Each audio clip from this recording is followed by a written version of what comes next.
इच्छा मारने के लिए गांजा पिया जाता है कि बिना मर्द और बिना स्त्री के काम करे बिना। माता पार्वती ने मट्टी के पुतला बना के मट्टी के बनाए गले। मेरा तीसरा नेत्र बोलते ना भोलेनाथ का खुलता। अंतरात्मा बोलते जानते हो सूर्य से मुझे प्रकाश मिलता है। तो मुझे ये नहीं पता था कि जगह खरीदी जाती। दोस्तों आज हम अपने इस वीडियो में आपको फिर एक बार लेके चलने वाले हैं मंजू अघोरी पूजा जी के पास। और मंजू अघोरी पूजा जी की ये वीडियो बहुत ही इंटरेस्टिंग होने वाली है। शायद आपको बताना चाहेंगे कि मंजू अघोरी पूजा जी कहती हैं कि हमारी जो अंतर आत्मा कहती है वो हम करते हैं, यानी उनकी अंतर आत्मा क्या होती है, वो तीसरी नेत्र होती है। और वो शायद कहती है कि अगर हम गाली भी दे देते हैं तो वो हमारा आशीर्वाद है।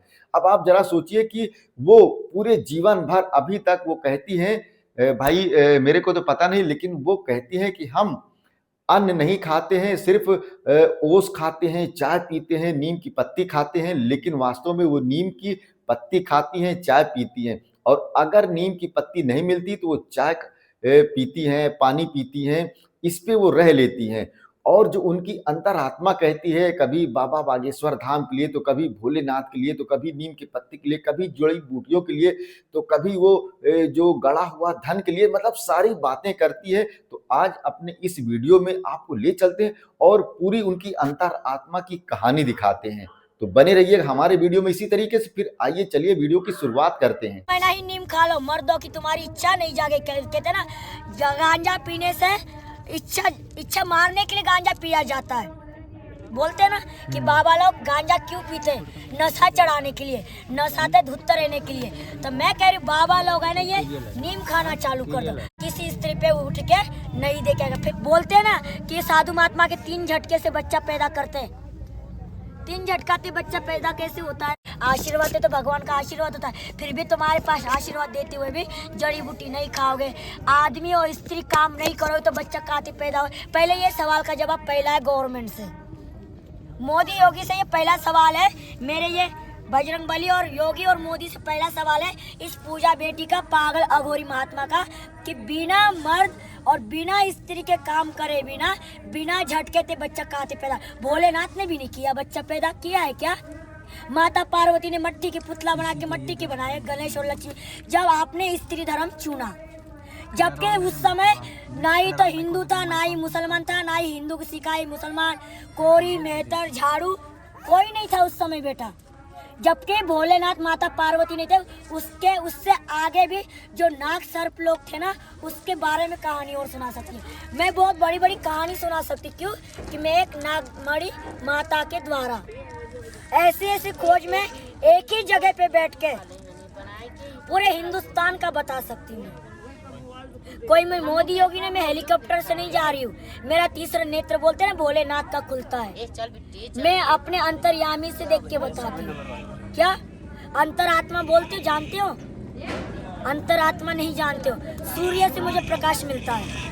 सूर्य जो सूर्य निकलता है ना, उससे तापमान मिलता है। मेरे को नहीं पता रहता है। जैसे तुम हमारे सामने आए हो, हमको सिर्फ आप लोग नजर आ रहे हो। हमको सिर्फ अपना ज्ञान कहाँ पे है बताने में। मैं किसी पे ज्ञान नहीं लेती, क्योंकि मैं जिस लाइन में ज्ञान में लगती हूँ ना, फिर उस ज्ञान पे से मैं हटती नहीं हूँ। ये मेरी पढ़ाई है एक तरह की, किसी जनता के बारे में बताने की। जैसे क्यों मैं हिंदुस्तान पाकिस्तान में तो नहीं जा सकती ना ही मैं पढ़ने जा सकती, ना ही लिखने जा सकती हूँ। इन बच्चों के खातिर मैंने अपनी जिंदगी बर्बाद कर दी। क्या मेरे ऑर्डर के बिना आपके साथ नहीं खेलेंगे? बात ये है, क्योंकि माँ के बजरंगबली, मोदी योगी मेरी सरकार है, माँ भवानी की सरकार है। मोदी योगी को मैं ऐसी पढ़ाई कराऊंगा कि ये जड़ी बूटी जहाँ से बोलेगा वहाँ चुनेगा, वहीं से जड़ी बूटी क्या होंगी। इसने छुआ वो पवित्र हो गया और वो एक सिद्ध हुआ। ये सिद्ध के बच्चा है। क्या ये सिद्ध हुआ है, शमशान के हैं। जैसे पहले त्रिवेणी पे पहले इनकी मम्मी पापा सलमान खान और रानी मुखर्जी आई थी, दुनिया ने देखा, मैं झूठ नहीं बोली। अब ये धर्मेंद्र श्रीदेवी आई है। क्या अपनी ये लाडू आई है धर्मेंद्र श्रीदेवी। इसके बारे में तो मैंने हर वेट बता दिया। अब दूसरा सिस्टम बता सकती हूँ, जो मतलब जिसपे कोई अला बला, भूत, जिन, चुड़ैल, परेत ये इत्यादि होता है। इत्यादि नहीं होता तो बागेश्वर काय को पंडाल लगा के बैठा है। वो बोलता है भूत विद्या नहीं होती है, ये झूठ होता है। फिर तू कहीं पाई को पंडाल लगाता है? प्रश्न को उत्तर ये दूसरा है। ओके, ये दूसरा प्रश्न है बेटा, ध्यान रखना। जब तुम बागेश्वर बाबा जो भूत प्रेत निकट ना है बाल वीर, तो फिर तू पंडाल लगा के क्यों बेटा? भूत ही नहीं है भैया। ये एक बहुत बड़ा सवाल चल रहा है, ये ध्यान रखना। क्योंकि अब मुझे बागेश्वर आगेश्वर या मोदी या योगी से मुझे मिलना नहीं है, मुझे कोई जरूरत नहीं, दुनिया ढूंढेगी, मुझे ढूंढने की आवश्यकता नहीं है। सत्य का सवाल देने के लिए कोई किसी को ढूंढना नहीं। मैं एक साधारण लड़की, एक पागल बन के आई सवाल का जवाब देने के लिए, पढ़ने लिखने के लिए आई। मोदी योगी सरकार से कहती, मैंने तो कभी जिंदगी में देखा नहीं मोदी योगी कौन है, पढ़ाई क्या है, लिखाई क्या है। ये मेरा एक अंतर ज्ञान है, ज्ञान ज्ञान ज्ञान। ये किसका ज्ञान है? गौतम बुद्ध का ज्ञान है। ओके, पढ़ाई लिखाई बाबा साहब अम्बेडकर बताएगा जो कैसी पढ़ाई लिखाई होती है। ज्ञान मेरे को गौतम मुनि ऋषि ने दिया है। बुद्धम शरणम गच्छामि, संघम शरणम। जिसने संघर्ष किया, जिसने संतुष्टि किया अपने आप को, जिसने अपने आप को संभाला, उसको ज्ञान मिला। क्या बात है भाई, सत्य बात है ना। आम जनता में जैसे नीम के बारे में, नीम खाने से सब कुछ बीमारी जाती है, सबको पता है। एक नीम का भी एक उपाय है। नीम से मैं हर शनिवार को झाड़ा भी लगाती हूँ। और जो प्रशासन में जो मेरा कांटेक्ट पहुंचा है, मंजू पूजा अघोरी के नाम से यूट्यूब चैनल जो खोल के देखता है और जो मेरे पास आए हाजिरी लगाने के लिए, मैं उनके लिए प्रणाम करती हूँ। मैं गोवर्धन पुचल के लोटा पे है नहीं हूँ और खिला पे बालकदास भैया वहाँ अकेला जंगल में होगा, परंतु मैं इस समय प्रयागराज इलाहाबाद। और जो मैं आप लोगों का जो काम रुक गया था, जो जिनका मैंने काम नहीं किया, जो मैं जड़ी बूटी के चक्कर में मैं कहीं से कहीं दूर चली गई थी कि कुंभ के मेला में मेरे को जड़ी बूटी लानी थी, मैं बहुत दूर चली गई थी, महाराष्ट्र मुंबई, मतलब मेरे को जहाँ मिलता है वहाँ चली जाती। जिन लोगों का काम रह गया है, मैं प्रयागराज में एक नदी के किनारे या एक संगम में बैठ के तीर्थ यात्रा पे सभी का, मतलब कोई आ सकता है कोई नहीं आ सकता है, उनके लिए मैं परिश्रम करके यहाँ तक मैं आई थी कि मैं 1 महीना अपना आसन लगा के, मुझे अच्छा लगेगा तो बैठूंगी, अच्छा नहीं लगेगा तो मैं चली जाऊंगी। तो मुझे ये नहीं पता था कि जगह खरीदी जाती पैसों से, क्या? क्योंकि मैं खरीद के नहीं बेचती हूँ माल, ना ही मैं धंधा करती हूँ, ना ही मैं पैसा कमाती हूँ। जो मैं दुनिया को पैसा कमा के दूँ वो तो मेरे जगह पे गोवर्धन पे आते हैं। जैसे मेरे नसीब में होता है, भजन पूजा करती हूँ तो 60 नंबर आता है तो मैं देती हूँ, वरना जैसे कोई मेरे को यूट्यूब पे देख के सोना खोद या कोई वैसे चीज़ काम करने के लिए बुलाता है तो मैं चली जाती हूँ। तो वो माल खोद के लाती हूँ, उसी से मैं अपना काम गुजारा चलाती हूँ, इससे कोई परेशानी तो नहीं है। तो ये है मेरी रहस्यमय कहानी। अभी भी बहुत बुरे हाल हो रहे इस पूरे संसार में, बचना है तो बचो वरना खो जाओ, ये भी एक फैसला है। चले जाओ बागेश्वर पे घंटा लगाने, घंटा लग जाए तो फिर मंजू पूजा अघोरी के पागल के पास आ जाना। ओके, अभी भी बहुत मंडरा रहे भूत, अभी बाकी पंडाल में बहुत मंडरा रहे। हम भी तो देखना चाहते हैं बागेश्वर कितना भूत नचाता है और कितने को ठीक करता है, और फिर हम देखते हैं हम कितना ठीक करते हैं।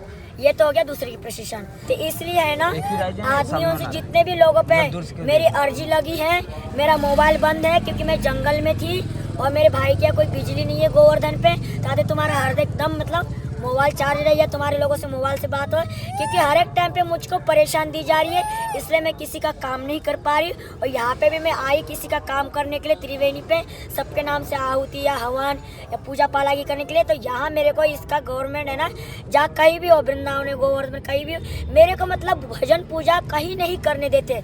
तो इन पेशेंटों का मैं कैसे काम करूँगी? मैं इधर उधर भटकती रहूँगी तो मैं कैसा काम करूँगी? अब ये बता, आप लोग ये बोलो कि मैया आपने तो बोला कि हम ये कर देंगे वो कर देंगे, परंतु मेरी एक मजबूरी है। मैं यहाँ बैठ के आप लोगों के लिए जो जिनकी अर्जी लगी हुई है मेरे पास, आप लोग सुन रहे होंगे, आप लोग नाराज ना हुए। और मैं थोड़ा ये बच्चन की वजह से थोड़ा कम काम कर पा रही हूँ, परंतु मेरे को अच्छी जगह अच्छी सुविधा मिलेगी तो मेरे को सच सेवा मिलेगी तो मैं आप लोगों का काम यहाँ से भी कर सकती हूँ। एकांत में बैठी हूँ, जिन जिन का मेरे पास कमेंट आया है और जिन जिन का मतलब लगा, उसको क्या बोलते मुझे समझ में नहीं आता। बहुत मेरे पास आते गोवर्धन पे, परंतु मैं अब नहीं हूँ तो मोबाइल बंद है। तो सोचते आप लोग तो यही सोचे, अरे इनका तो मोबाइल बंद है, ये तो पता नहीं कहाँ भाग गई है। मैं अपने दवाई छाटने के लिए जाती हूँ, मोबाइल धर देता है और मर जाता है। तो मैया ही नहीं है तो मैं क्या तेल लगाऊंगी। 12 बजे रात आते थे। हाँ, 12 बजे छोड़ भाई तो जिंदगी भर परेशान रहना। पहले मैं बड़े आराम से सो तो जाता या सोए भी कुछ टाइम ना तो मैंने भैया ये तू अकेला पड़ गया ना, तो दुनिया अपने प्रॉब्लम के लिए दुनिया आता है बेटा, वो तो तेरा नसीब है, तूने मुझे बचाया, तुझको कमेंट आ रहा है और तेरे को मतलब जनता आ रही है। पर ये है मेरी मजबूरी है क्योंकि मुझे खुद जाना पड़ता है, क्योंकि मैया नाग माता ढूंढ के लाती है। तुम आम जनता तो नहीं लाओगे, ऐसे ऐसी गुफा में तो दवाई लानी पड़ती है, सेम मुझे जाना पड़ता है। तो बेटा मैं जगह पे कैसे मिलूंगी? कोई ऐसी होता है अगर क्रिया से हो जाता है, कोई ऐसी होती है जड़ी बूटी होती है, कई ऐसी चीज होती है जो नागमणि के जो गुफा में घुसा जाता है ना, उसमें से निकाली जाती है। तो वो पता है यहाँ नहीं है, बहुत दूर है बेटा। तो वहाँ किसी की जिंदगी बचानी या किसी के भलाई को बचाना तो मुझे जाना पड़ेगा ना। आमने सामने होगा जब भी तो मैं देखूंगी हाँ कि किस चीज में गड़बड़ पड़ी, क्या कर रहा है क्या नहीं, कौन सा टाइम टू टाइम ये भजन कर रहा है कि नहीं कर रहा है, कौन से टाइम पे किसका भजन किया जाता है, कौन से टाइम पे कौन सी आत्मा आती है, कौन से टाइम पे कौन सा भूत आता है, कौन से टाइम पे चुड़ैल आती है, कौन से टाइम पे जींद आता है, कौन से टाइम पे खईस आता है, कौन से टाइम पे मसान आता है, कौन से टाइम पे बुला किया था, कोई ऐसा आता है किसी को लूटने वाला आता है भूत, क्या सट्टा नंबर बताने के लिए। अभी तो मैं ये चीज नहीं बताती हूँ कि ये लोगों को सीखने नहीं देना है, क्योंकि फिर तो जनता बर्बाद हो जाएगी। खूब सट्टे खेलेंगे और दारू पियेंगे, मांस खाएंगे और लोग इनको गांड पे तो लात मारेंगे। ऐसा ही हो रहा है। फिर कमाई का नाम नहीं ले, फिर मोदी योगी धंधा कहाँ से करवाएगा? मोदी योगी पैसा कहाँ से लूटेगा इतना सारा सट्टेबाजी में? कंते देगा ये पैसा? ये क्रियाते में सबसे बड़ी अच्छा इंसान होगा जो जगत के कल्याण के लिए करा। लालची होगा तो वो कभी सट्टा जिंद नहीं देगा। सब्सक्राइब कीजिए और इनके आदानी से आप लोग मेरे भाई लोगों को लाइक करोगे तो आपको मेरा आशीर्वाद नाग माता का मिलता रहेगा। जय माता दी। खुश रहो, सबके बच्चा बाली बच्चा खुशी बनाए रहे और मेरा नीम का वास केला देवी काली माता का वास हमारे से हमेशा घर में बना रहे। जय माता दी।